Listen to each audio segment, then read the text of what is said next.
سلام بچه ها. تو این ویدیو میخوام بگم من دارم اسباب کشی میکنم، مراحل اسباب کشی رو دارم نشون میدم و اینکه از شهر به شهر نیست مثل سری قبل، توی یه شهره ولی چون شرایط اتاق خوب نبود عوض کردم اونجا رو. کلا مراحل رو بیشتر نشون دادم، توضیح خاصی راجع به اینکه چه شکلی خونه تو آلمان پیدا کنید ندادم، ولی اگه سوالی داشتین کامنت کنید یا به مسیج بدین، من جواب میدم که اتاق چه شکلی پیدا کنین. و این ویدیو هم تیکه تیکه شد خیلی، چون توی 1.5 ماه گرفتم و سعی میکنم که بعداً با کیفیت‌های بیشتر و بهتری فیلم بگیرم و بذارم. اینجا روز اولیه که یه مقدار وسایلی که نیاز نداشتم رو بردم، به خاطر اینکه 1 ماه فرصت دارم اسباب کشی کنم و در عین حال درس میخونم و سر کار میرم. در نتیجه خیلی طول کشید که وسایل رو ببرم و فقط آخر هفته ها وقت داشتم. بعد چون 1 ماه فرصت داشتم که جا به جاشم، فرصت خوبی بود که برای اتاق جدیدم وسیله ضروری سفارش بدم که توی این 1 ماه برسه تا من میرم اونجا. و اولین چیز و ضروری ترین وسیله هم وسیله‌ای که روش میخوابی، تخت و تشک. من سفارش دادم از آمازون، خیلی اشتباه کردم. الان که دارم ویدیو رو ادیت میکنم و نگاه میکنم خیلی پشیمونم که همچین تخت بزرگی سفارش دادم. میتونست تخت کوچیک‌تر باشه با قیمت کمتری و میتونست حتی تختی وجود نداشته باشه و فقط یه تشک بلند باشه. ولی به هر حال من یه تشک بلند خریدم و یه تخت کوتاه که اون فانتزی که توی اون ذهنم بود و اجرا کنم، ولی فعلا اصلا هیچی شبیه اون چیزی که تو ذهنم بوده نشده تا همین امروز که دارم این صدا رو ضبط میکنم. همه چیز خیلی نرمال و معمولیه، اصلا اون اتاق مد نظرم رو درست نکردم هنوز.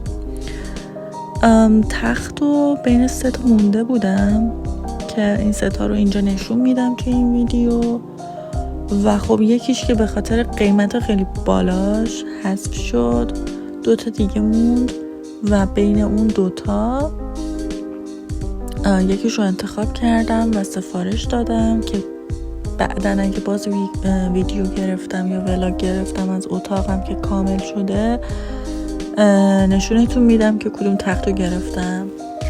خلاصه اینم از چالش خرید و سفارش دادم و تختم هم الان رسیده. فقط من یه چیزی رو تو این ویدیو پیشنهاد میکنم که از آمازون اگر خرید میکنید ورژن پریمیومش رو داشته باشین، اونجوری خیلی راحت براتون میرسه، خیلی زود براتون میرسه بسته و کلا خیلی دردسرش کمتره. من ورژن خیلی معمولیشو داشتم، پریمیوم نبود. 3 بار تخت من برگشت خورد، پیدا نمی کردن آدرس و تشکم هم خیلی سخت 2 بار برگشت خورد دوباره. اصلا خیلی خیلی تجربه بدی بود این خرید وسیله بزرگم از آمازون و اگر بخوام سری بعد خرید کنم یا از آمازون خرید نمی کنم یا پریمیومش میکنم بعد خرید میکنم.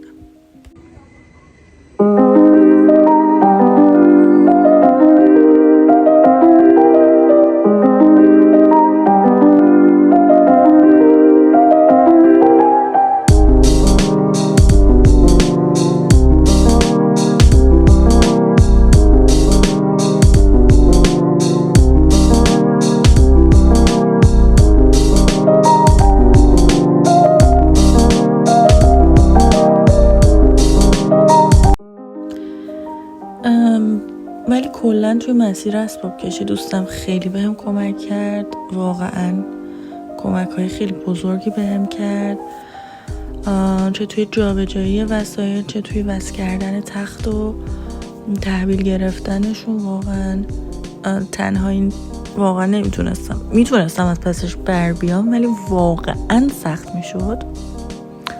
یه تشکری از دوستم میکنم اینجا. و اینکه بچه وقتی اتاقم میخواستم بگیرم هیچ وسیله‌ای نداشت خود اتاق و من اتاقو خالی تحویل گرفتم و باید تک تک وسایل خودم میخریدم.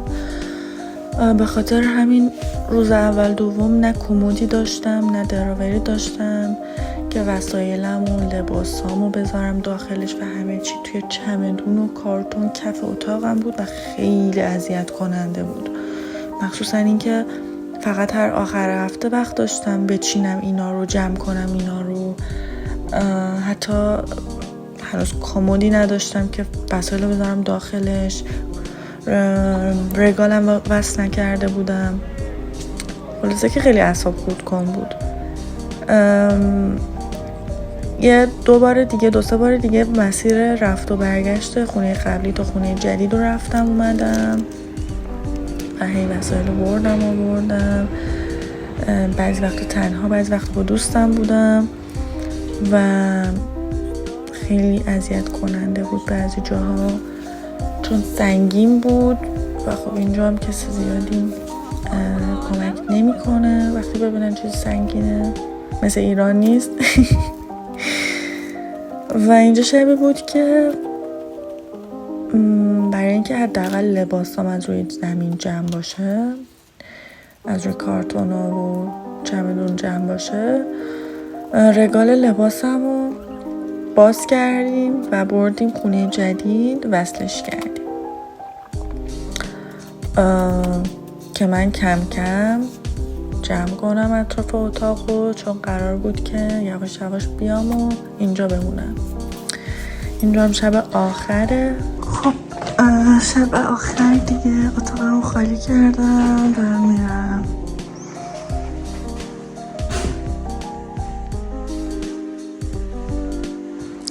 همه چی خالی شده، فقط یه سری وسیله تمیز کننده گذاشتم بمونه واسه وقتی که میام تمیز میکنم اینجا. اینم اتاق خالی.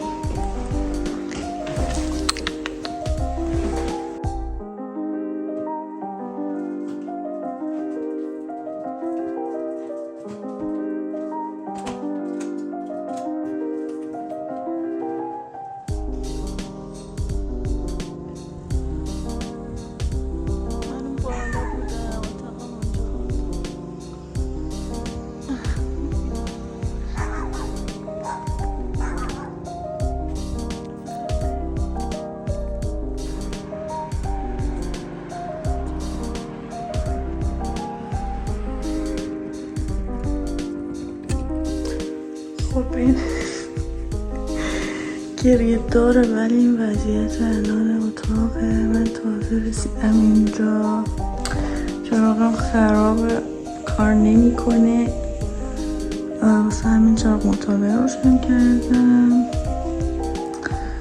تخت رو تنها کردم تو چک و پلاستیکش رو دورش رو باز کردم چون نمیشد دیگه، خیلی کثیفه.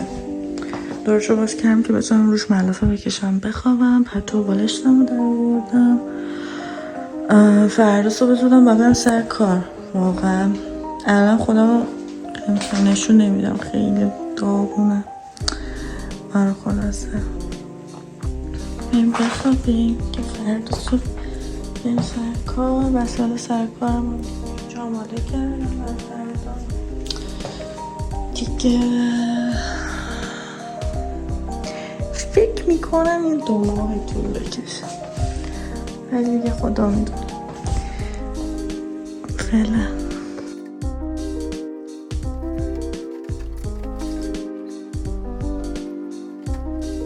بچه اینجا تختم رسید بعد از 3 بار برگشت خوردن، یعنی واقعا.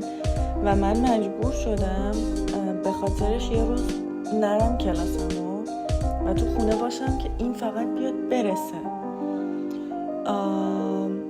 ولی بالاخره رسید و من یکم یعنی خوشحال‌تر بودم، چون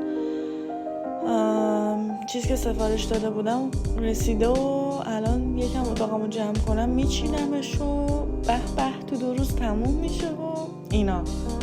ولی امان از روزی که این چوباشو باز کردیم و خواستیم اینا رو تختو درستش کنیم اصلا نمیشد، یعنی اصلا نرمال نبود. من میدونستم یه 3-4 ساعتی ممکنه طول بکشه ولی فکر نمی‌کردم روزی 4 ساعت. روزی 4 ساعت قشنگ. حساب کردم کل درست شدن تخت من 4 تا 4 ساعت طول کشید. 4 روز 4 ساعت، ولی نه 4 روز پشت سر هم. روزی هفته یه روز هفته یه روز، یعنی هفته 4 ساعت و این تخت درست شد.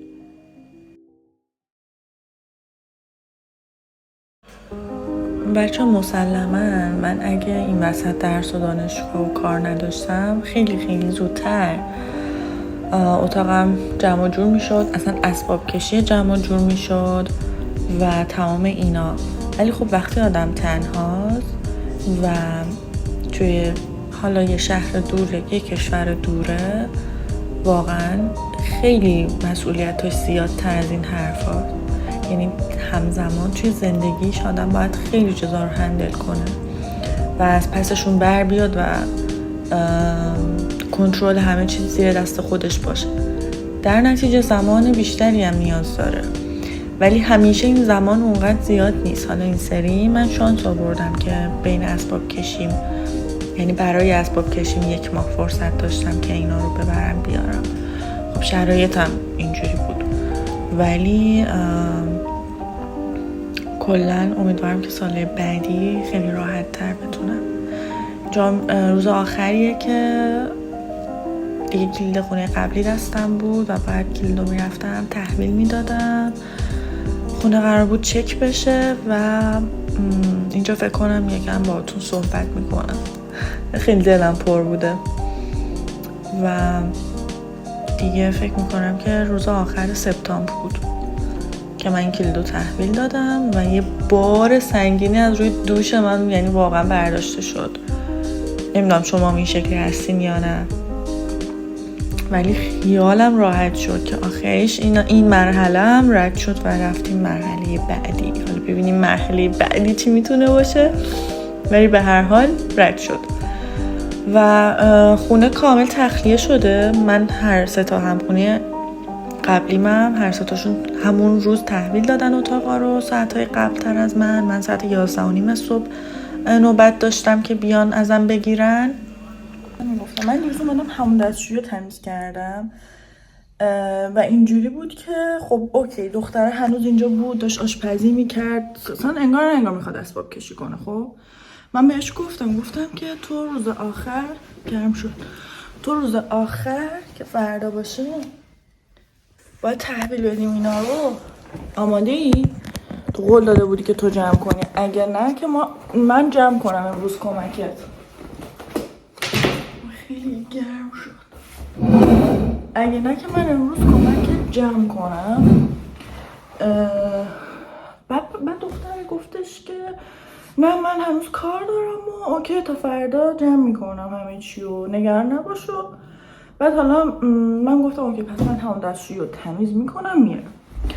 بعد آقا امروز شد بقیه بچه ها زودتر از من ساعت من یعنی تحویل دادن، من ساعت 11:30 هم تقریبا 1 روبه دیگه. خب بعد این اومدم دیدم که هنوز تو دستشویی ماشین مایه لباسشویی، مایه دستشویی، نمیدونم دستمال کاغذ، یعنی تمام چیزایی که مشترک همه با هم استفاده میکردیم هنوز هست.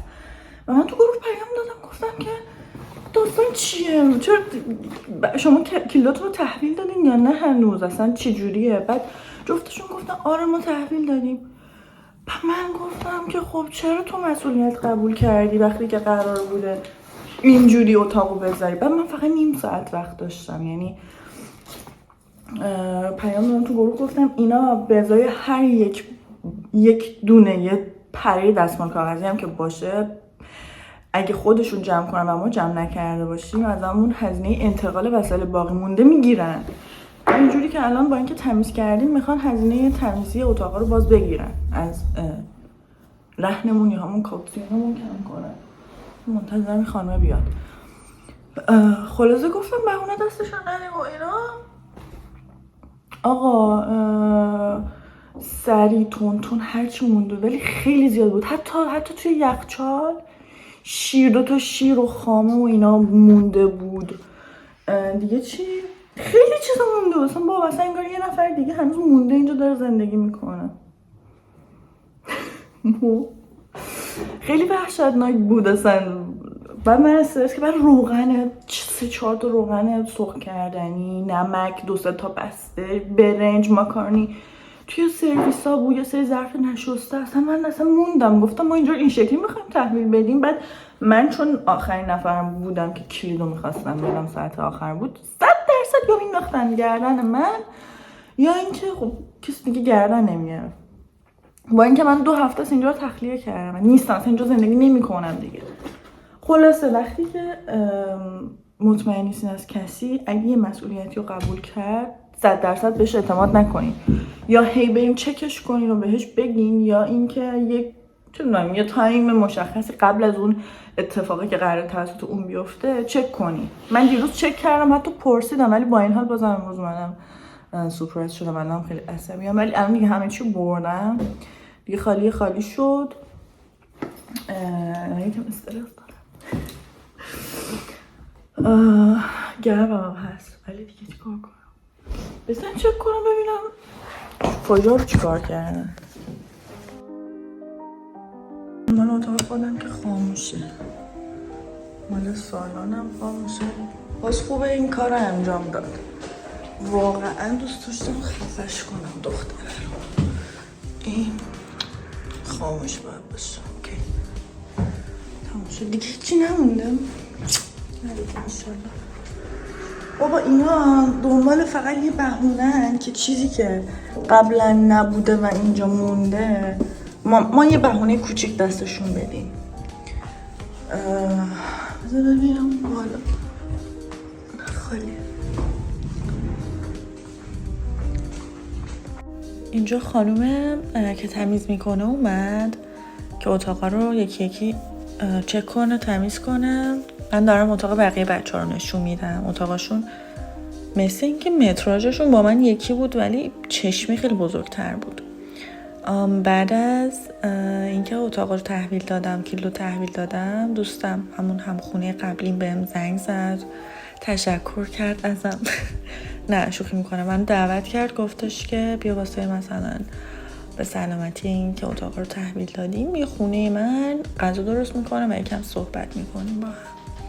اتاق اونم خیلی کیوت بود، چه خوابگاه دانشجویی بود.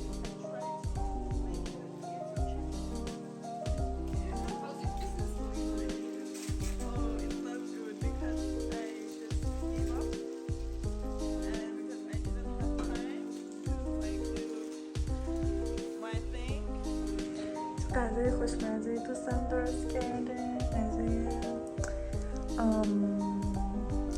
میپالین بکنم.